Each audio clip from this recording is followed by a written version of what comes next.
Section 2. Alright.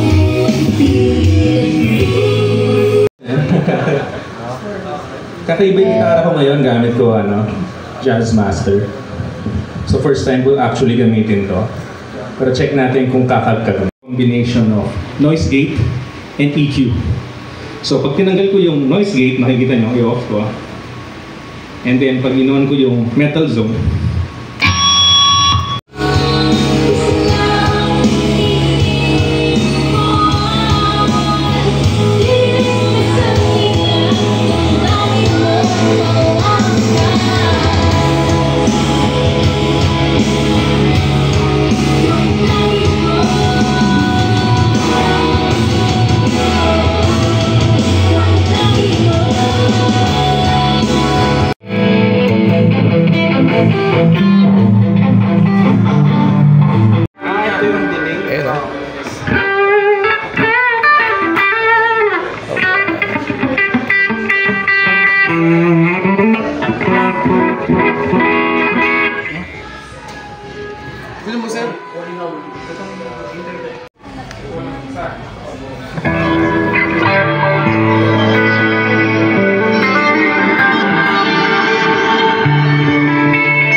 sarap na?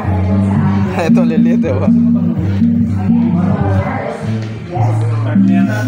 Black Star, right?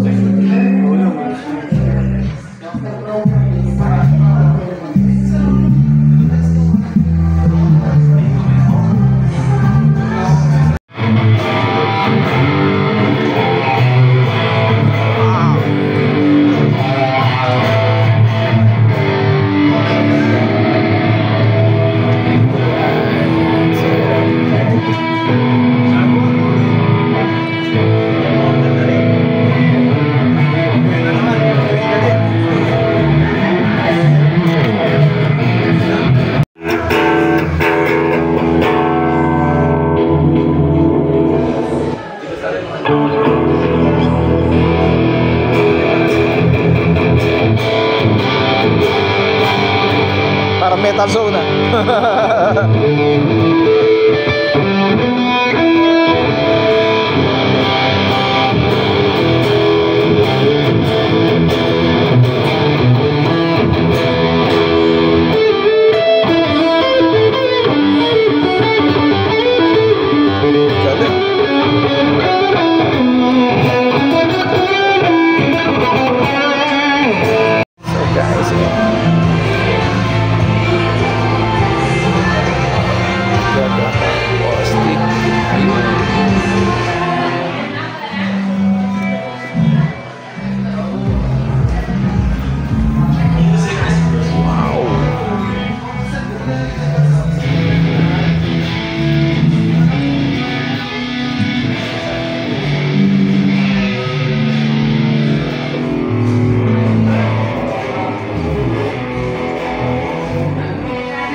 Tatayo si Jamir niya.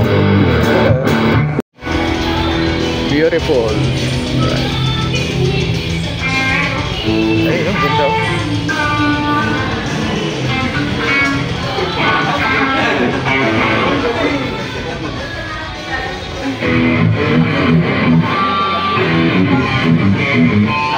Wow.